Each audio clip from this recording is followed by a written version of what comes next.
Today's broadcast is brought to you by viewers like you. Become a member today and unlock exclusive content at patreon.com/NorthstarRadio. The year is 2015. 5, 4, 3, 2, 1. Happy New Year! Barack Obama is president, and he's wrapping up his second term in office. The Paris Climate Agreement is signed, and the American government is normalizing relations with Cuba after opening an embassy in Havana. And after 16 years on air, Jon Stewart announces the end of his tenure with The Daily Show. Hey, that's our show. One quick thing before we go. I mentioned to you that I would keep you up to date on any new information we had about the transition of the program, all those other things. We do have some specific information. My last Daily Show program will be August the 6th. I will be wearing a suit. I will more than likely be showered. I'm sorry, I'll be wearing overalls and I won't shower. Kind of strange. We learn from you, by example, how to do a show with intention, how to work with clarity, how to treat people with respect. You are infuriatingly good at your job, okay? All of us who were lucky enough to work with you for 16 years are better at our jobs because we got to watch you do yours, and we are better people for having known you. While Jon Stewart wasn't the original host of The Daily Show, from 1999 to 2015, Jon Stewart was the host for 16 of the 27 years the show has been on air. So in essence, the show is his. From the moment Jon Stewart began hosting the show, their satirical coverage of the news has been specifically focused on American politics. By not taking both politicians and talking heads seriously, and by making a mockery of the entire charade that is American politics, Jon Stewart really stood out from the bootlicking mainstream political commentators everyone was used to. As you know, we went to Iraq for one reason, and for one reason only. That's what this fight is about in this part of the world, planting the seeds of democracy. That seed of democracy in Iraq. It wasn't about weapons of mass destruction or 9/11. Once those reasons were found to be unsupported by reality, it was about America. It was about what happens when one country loves another country very much. And that country then deposits his democracy seed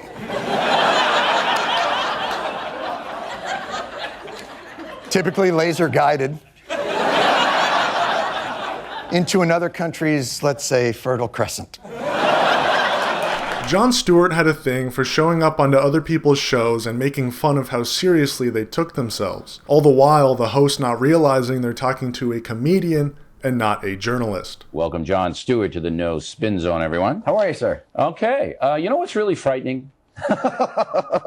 You actually have an influence on this presidential election. That is scary. That is, if that were so, that would be quite frightening. But it is. It's true. I mean, you got stone slackers watching your dopey show every night. Yeah. Okay, and they can vote. You can't stop them. Yeah, I just don't know how motivated they would be, these stone slackers. Yeah, it just depends if they have to go out that day. What am I, a Cheech and Chong movie? Stone slackers? One of these times was on a show called Crossfire in 2004, where he made Tucker Carlson look so goofy he got fired by CNN shortly thereafter. I think you're a good comedian. I think your lectures are boring. Let me ask you a question on the news. Now, this is theater. I mean, it's obvious. How old are you? 35. And you wear a bow tie. Yeah, I do. I do. So this is... No, I know. So You're right. No, let me just go. No, come on. And listen, I'm not suggesting that you're not a smart guy, because those are not easy to tie. But the thing is that you're doing theater when you should be doing debate, which would be great. No, it's just not true. Honest. What you do is not honest. What you do is partisan hackery. And his coverage of Israel's actions in Palestine was very refreshing to see coming from someone with such a platform. Tonight, Israeli tanks are positioned outside the entrances to Gaza, awaiting orders to invade as the aerial bombardments from both sides continues. Mwah! Tastes great, more killing. Look. Both sides are engaging in aerial bombardment, but one side appears to be better at it. Most Hamas rockets are neutralized by Israel's Iron Dome technology, and Israeli citizens can even now download a warning app. So Israelis seem to have a high-tech smartphone alert system. How are the Gazans notified? Basically, a small mortar explosion on the roof of a building, which serves as an Israeli warning of an upcoming airstrike. So the Israeli military warns Gaza residents of imminent bombing with a smaller warning bombing. At that point, what are Gazans supposed to do? The Israeli military telephoned the neighbor to warn them to evacuate, but they only had 3 minutes. Evacuate to where? Have you seen Gaza? It's this. Israel blocked this border. Egypt blocked this border. Perhaps nothing sums up the asymmetrical nature of this conflict more than a quick check-in with the correspondents assigned to the respective beats. Tonight, we have the view from the ground on both sides, starting with Martin Fletcher in Tel Aviv. Look at this. The Gaza reporter looks like an extra from the Hurt Locker, while the reporter in Israel looks like he's going to bang out his stand-up and then head to a Jimmy Buffett concert. They're a living political cartoon for the war in the Middle East. But after 16 years on air, Jon Stewart no longer got the satisfaction the show once gave him and respectfully departed from his role as host of The Daily Show. So we are very pleased to welcome our newest contributor from South Africa, Mr. Trevor Noah. Trevor, thanks for joining us. Nice to see you. Welcome, sir. Thank you very much. How are you? We're really delighted that you're going to be joining us, and I know that you flew in, I guess, yesterday from South Africa. Yeah, I just flew in, and boy, are my arms tired. Okay. All right there, oldie but a goodie. Very nice. No, seriously. I've been holding my arms like this since I got here. Yeah. And on the exact same day of his final episode, August 6th of 2015, the most watched non-sporting event in cable history was aired on CNN, the 2016 Republican Party presidential debate. I'm the son of an Irish-Italian mom. I brought my own water. My story, from secretary to CEO, is only possible in this nation. By the way, I think I actually flew on this plane with Ronald Reagan. First of all, Rand Paul shouldn't even be on this stage. He wanted casino gambling in Florida. I didn't want Yes, you did.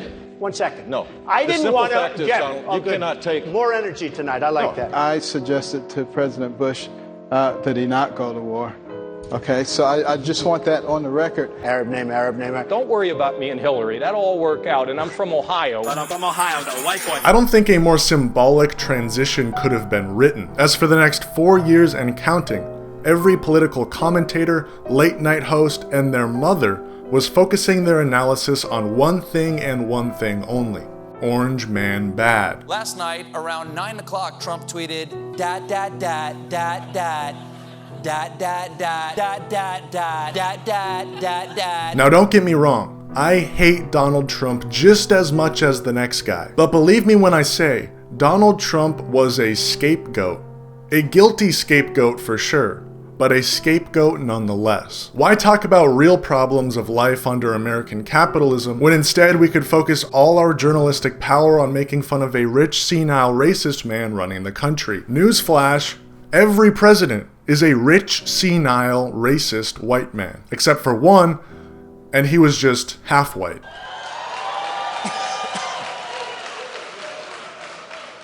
We invest.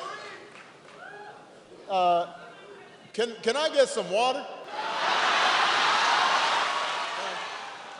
I really did need a glass of water. This is not a stunt. You were all there, you remember. It seemed like night after night on every late night show, large chunks of time were dedicated to making fun of the man himself and not the policies he was supporting or the bills he was passing. Okay, so do your conversations with foreign leaders touch on any policy issues? You call places like Malaysia, Indonesia, and you say, you know, how many people do you have? And it's pretty amazing how many people they have. The door to the hotel opens, and what is Donald Trump wearing? Silky pajamas. And they were black pajamas, Yes. right? Yeah. So he immediately looks like a Halloween pumpkin or something. And you made love. Gross! What is wrong with you? I mean, I laid there and prayed for death. Seemingly every SNL episode had a skit dedicated to making fun of the man himself, Donald Trump, the New York City billionaire.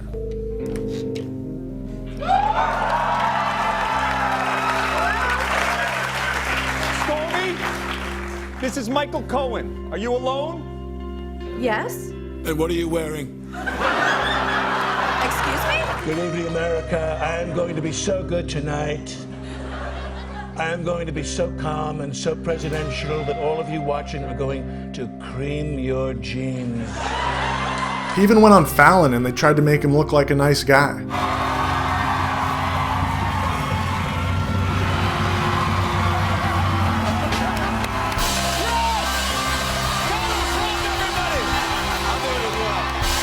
Now, this isn't me defending Donald Trump by any means. That man is a disgusting human being who is responsible for the death of thousands and the suffering of millions. However, once the idiot running the country in the blue tie replaced the idiot running the country in the red tie, everyone seemed to change their analysis.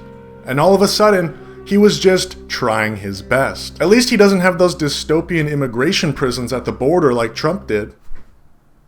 Yes? Oh, he actually inherited the immigration prisons and actually made them a lot worse? We don't talk about that, but this one-sided treatment of corrupt politicians may soon be on the down curve. It's now 2024, and the election cycle is upon us. But the state of politics here in the United States is in disrepair. The Republican Party is regressing society every day, and the Democratic Party is just sitting there and letting it happen right in front of their eyes. Billions of dollars are being sent across the ocean.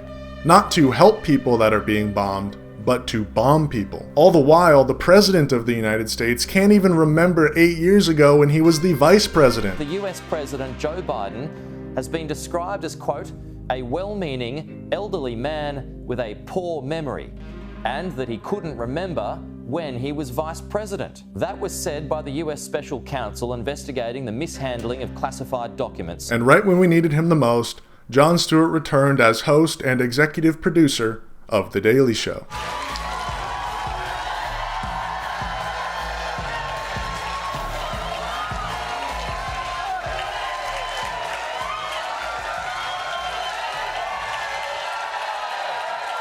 Thank you. Welcome. Welcome to The Daily Show. My name is Jon Stewart. Now, where was I? Jon Stewart starts off his first episode back discussing something that everyone's been thinking, but no one in mainstream media wants to admit. 9 months till the election, people! And the exciting part is we already know our candidates. It's, drum roll please, these guys.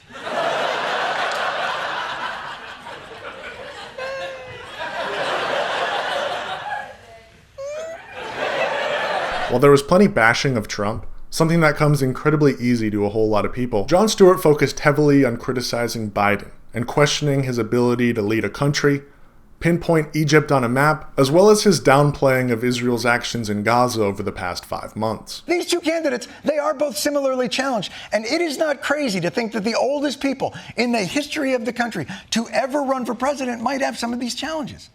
Now, Democrats will say that any criticism like this, especially of Biden, is unfair, because you just don't know Biden like they know Biden.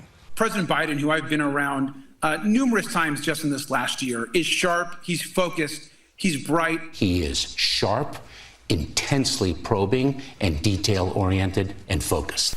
By the way, the response in Gaza has been over the top.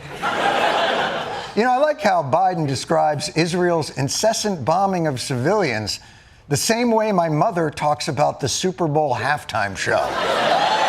It was a little much.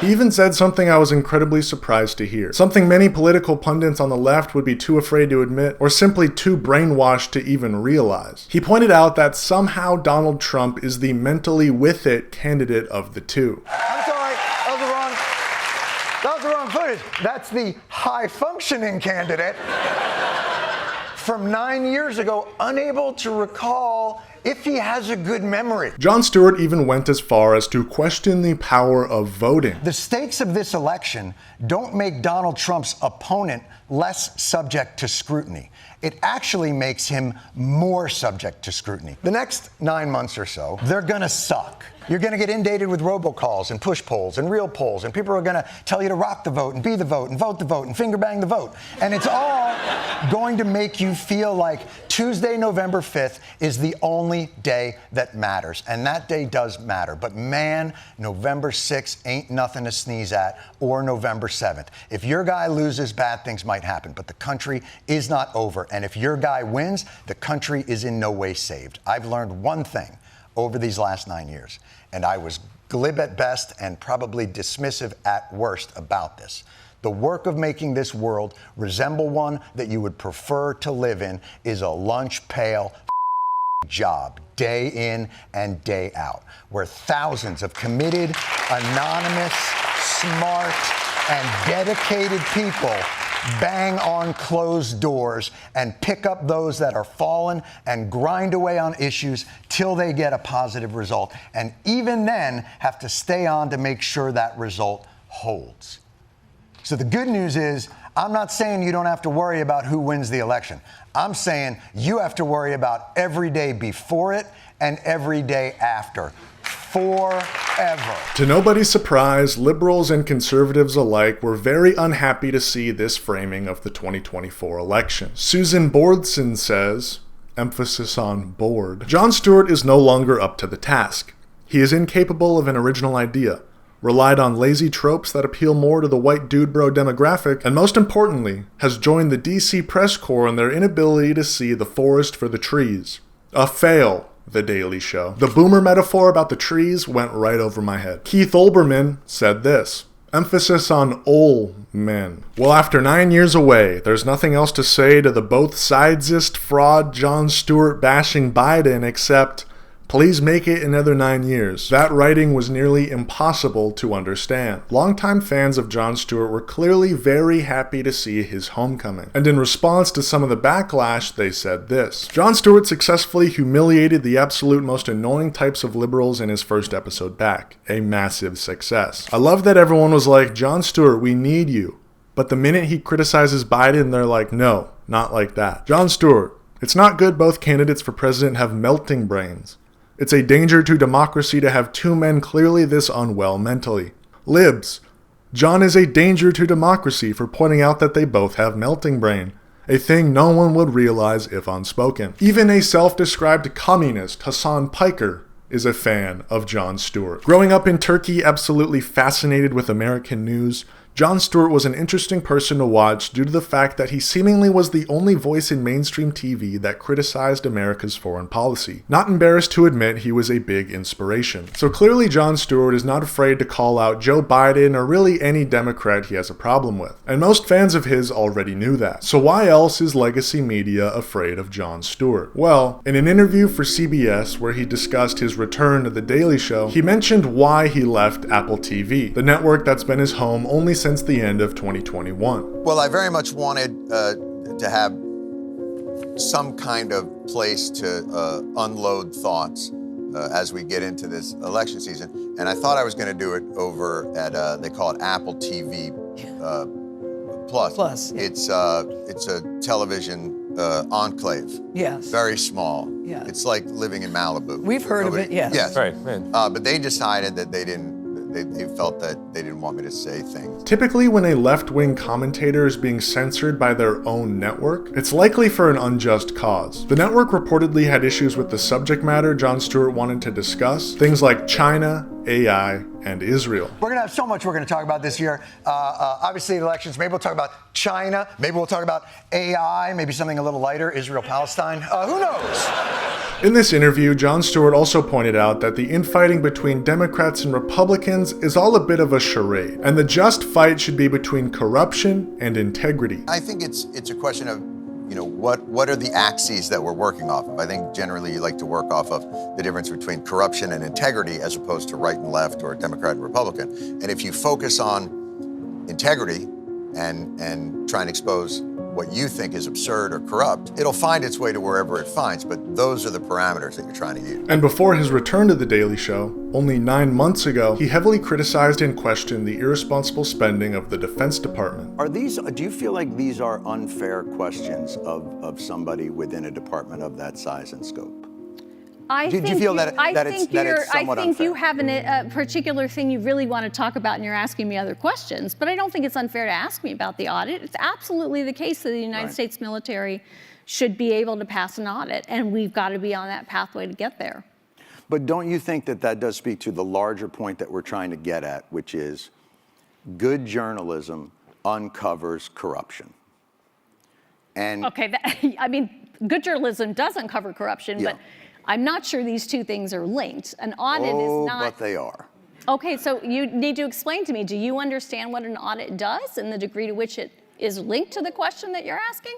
I believe so. Okay, go ahead. Give me your explanation. No, I don't mind learning. So what I would suggest is that the audit that they have in the military doesn't really look at whether or not there's efficacy. It's just whether they got delivered the thing that they ordered.